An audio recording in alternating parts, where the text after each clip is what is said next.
Jada passava hidratante no meu corpo, um ritual que eu amava cada vez mais. Embora ainda fosse cedo, tínhamos acabado de jantar e eu não estivesse com o menor sono, o deslizar daquelas mãos hábeis pelos meus braços indicava que o dia tinha chegado ao fim e que eu podia relaxar.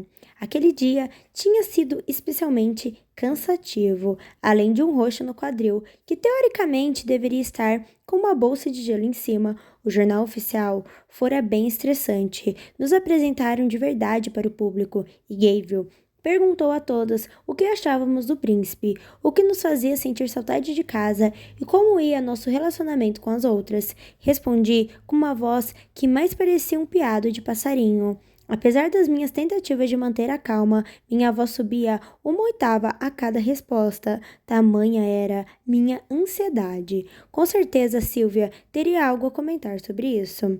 Claro que eu não pude deixar de me comparar com as outras. Tini não se saiu muito bem. Então, pelo menos não fui a pior das piores, mas era difícil dizer quem tinha ido melhor.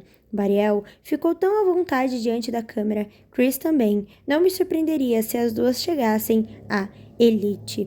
América também estava maravilhosa. Isso não deveria ter me surpreendido, mas agora me dei conta de que nunca tive amigas de casta inferior. Me senti tão snob por isso. América era minha confidente mais íntima desde que chegamos ao palácio. E se eu não era capaz de figurar entre as concorrentes mais fortes, a presença dela no topo me deixava animada. Claro que eu sabia que qualquer uma seria melhor para Maxon do que Celeste. Eu ainda era incapaz de acreditar que ela tinha rasgado o vestido de América, e saber que ainda por cima ela escapara ilesa era desanimador. Eu não conseguia imaginar ninguém contando a Maxon que Celeste tinha feito e o que deixava livre para continuar a nos torturar. Entendia que ela quisesse ganhar. Caramba, todas nós queríamos, mas ela ia longe demais. Eu não a suportava. Felizmente, os dedos ágeis de Jada tiravam toda a tensão do meu pescoço e a figura de Celeste começou a se apagar, assim como minha voz estridente e a postura incômoda, e a lista de preocupações que acompanhava os esforços para me tornar princesa. Quando uma batida soou na porta, tive esperança de que fosse Maxon, apesar de saber que isso não tinha fundamento. Talvez fosse América, e então poderíamos tomar um chá na minha sacada ou dar um passeio nos jardins. Mas, quando Nina atendeu a porta, deu com um guarda, aquele que eu tinha conhecido mais cedo, parado no corredor. Ele lançou um olhar por cima de Nina, sem se incomodar com o protocolo. Senhorita Marley, vem ver como está. Ele parecia tão animado com a visita que não consegui segurar o riso. Entre, por favor, convidei, interrompendo meu momento de vaidade e levantando. Sente, posso pedir para as criadas nos servirem um pouco de chá? Ele negou com a cabeça. Não quero tomar seu tempo. Só queria ter certeza de que você não ficou aleijada com aquele tombo. Pensei que estivesse com as mãos para trás para manter o mínimo de formalidade, mas na verdade ele estava escondendo um buquê de flores que me entregou fazendo graça com um gesto pomposo. Oh! Exclamei, aproximando o buquê do rosto. Obrigada. Não foi nada. Sou amigo de um dos jardineiros e ele arrumou as flores para mim. Nina se aproximou discretamente. Quer que eu arrume um vaso, senhorita? Por favor. Respondi entregando as flores. Para sua informação, eu disse, voltando a olhar para o guarda. Estou muito bem. Um pequeno roxo, mas nada sério. E aprendi uma valiosa lição sobre salto alto. Que botas são infinitamente melhores? Ri de novo. Claro, tenho planos de adicionar muito mais botas ao meu guarda-roupa. Você será a única responsável pelo novo rumo na moda do palácio. E quando isso acontecer, poderei dizer que te conheci. Ele riu da própria piada e nós dois continuamos ali, sorrindo um para o outro. Tive a sensação de que ele não queria ir embora. E então percebi que eu também não queria que ele fosse. O sorriso dele era tão terno e fazia tempo que eu não ficava tão à vontade com alguém. Infelizmente, ele se deu conta de que seria estranho permanecer no meu quarto e fez uma reverência rápida. Acho melhor ir embora. Meu turno é longo amanhã. De certa forma, o meu também, respondi com um suspiro. Ele sorriu. Espero que se sinta melhor. Tenho certeza de que eu vou te ver por aí. Eu também, e obrigado por ser tão prestativo hoje, soldado. Olhei para o distintivo antes de completar. Woodwork. Sempre às ordens, senhorita Marley. Ele fez outra reverência e, em seguida, retirou-se para o corredor. Tia fechou a porta com delicadeza quando ele saiu. Que cavalheiro! Vir aqui para ver como a senhorita está, comentou. Pois é, Jada concordou. Os soldados nem sempre acertam, mas esse lote parece bom. Esse soldado com certeza é bom, eu disse. Preciso falar dele para o príncipe Maxon. Talvez o soldado Woodwork mereça uma recompensa por sua gentileza. Fui para a cama, mesmo sem estar cansada. Durante as horas de sono, o número de criadas caía de 3 para 1, e esse era o máximo de solidão que eu podia ter. Nina trouxe um vaso azul que ficava lindo com as flores amarelas. Coloca aqui, por favor. Pedi, e ela o pôs bem ao lado da minha cama. Fiquei olhando para as flores, e um sorriso se insinuava em meus lábios. Eu sabia que jamais falaria com o príncipe Maxon sobre o soldado Woodwork, apesar de ter acabado de dizer que o faria. Não sabia bem porquê, mas tinha certeza de que o guardaria para mim. O rangido da porta se abriu, me fez acordar sobressaltada. Levantei na hora e puxei o paletó de Maxon para cima dos ombros. Um guarda entrou sem nem se dar o trabalho de me encarar nos olhos. Estendo as mãos. Estava tão acostumada com todos acrescentando senhorita às frases que demorei um segundo para responder quando ele falou comigo desse jeito. Por sorte, esse guarda não parecia a fim de castigar minha lentidão. Estiquei os braços na frente do corpo e ele os algemou com correntes pesadas. Quando soltou o peso das correntes, meu corpo até pendeu um pouco para a frente. Ande, ele ordenou, e eu segui pelo corredor.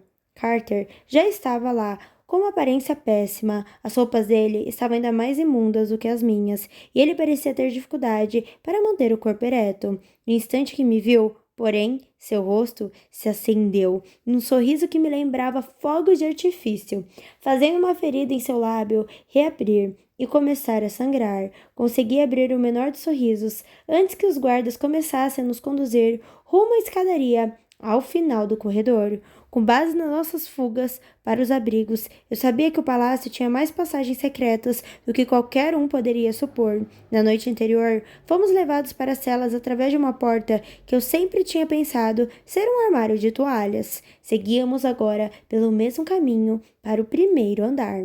Quando terminamos de subir, o guarda que nos conduzia vociferou: Esperem! Carter e eu ficamos atrás da porta entreaberta, à espera de sermos escoltados para nossa dolorosa e humilhante punição. Sinto muito, ele murmurou. Levantei os olhos para ele, e mesmo com o lábio ensanguentado e o cabelo desgrenhado, só consegui enxergar o garoto, que insistiu em me levar para a ala hospitalar. O garoto que me trouxe flores. Eu não sinto, repliquei com a voz mais firme possível. Num instante, todos os momentos roubados que compartilhamos me passaram pela cabeça. Vi todas as vezes em que nossos olhares se encontraram e desviaram logo em seguida. Todas as vezes em que fiz questão de ficar parada num cômodo quando sabia que ele estava por perto. Cada piscada sua quando eu entrava na sala de jantar. Cada riso baixo que eu deixava escapar ao passar por ele no corredor. Tínhamos construído um relacionamento no meio de todas as nossas obrigações do palácio, e se naquele momento eu estivesse caminhando para a minha morte, me esforçaria ao máximo para aceitar a situação e me dar por satisfeita. Eu tinha encontrado minha alma gêmea, eu sabia disso, e havia muito amor no meu coração para que sobrasse espaço para o arrependimento. Vamos ficar bem, Marley, Carter prometeu. Não importa o que aconteça daqui para frente, vou cuidar de você. E eu vou cuidar de você. Carter se inclinou para me beijar, mas os guardas o detiveram. Basta! Um deles gritou conosco. Finalmente, a porta se abriu por inteiro e Carter foi empurrado para fora antes de mim. O sol da manhã entrava pelas portas da frente e inundava o palácio, e precisei olhar para o chão para conseguir aguentar. Por mais desnorteante que fosse a luz, os gritos ensurdecedores da multidão à espera de assistir o espetáculo eram piores. Quando irrompemos do lado de fora, ergui a cabeça, apertei os olhos e pude avistar uma área com assentos especiais a meu lado. Doeu no coração ver a América e Mai bem na fileira da frente. Depois de guarda me dar um empurrão e quase me derrubar, levantei o olhar mais uma vez à procura dos meus pais, rezando para que eles já tivessem partido. Minhas preces não foram atendidas. Eu sabia que Maxon era bondoso demais para fazer isso. Se ele tinha tentado evitar que eu recebesse qualquer punição, não poderia ter sido ideia dele fazer minha mãe e meu pai assistirem tudo ao vivo. Não queria ceder nenhum espaço do meu coração para a raiva. Eu só sabia quem era o responsável por isso. E uma brasa de ódio pelo rei começou a arder dentro de mim. De repente, arrancaram o paletó de Maxon dos meus ombros e me botaram de joelhos diante de um bloco de madeira. Removeram as correntes de metal e amarraram tiras de couro nos meus punhos. É um crime para pena de morte, alguém anunciou. Mas, em sua misericórdia, o príncipe Maxon poupará a vida destes dois traidores. Vida longa ao príncipe Maxon. As tiras nos punhos tornavam tudo muito real. O medo tomou conta de mim e comecei a chorar. Olhei para as minhas mãos delicadas para lembrar delas como eram naquele instante, desejando que pudesse usá-las para secar as lágrimas. Então, me voltei para Carter. Embora a estrutura que ele estava amarrado dificultasse, ele esticou o pescoço para poder me ver. Foquei nele. Eu não estava só. Tínhamos um ao outro. A dor era temporária, mas eu teria Carter para sempre. Meu amor.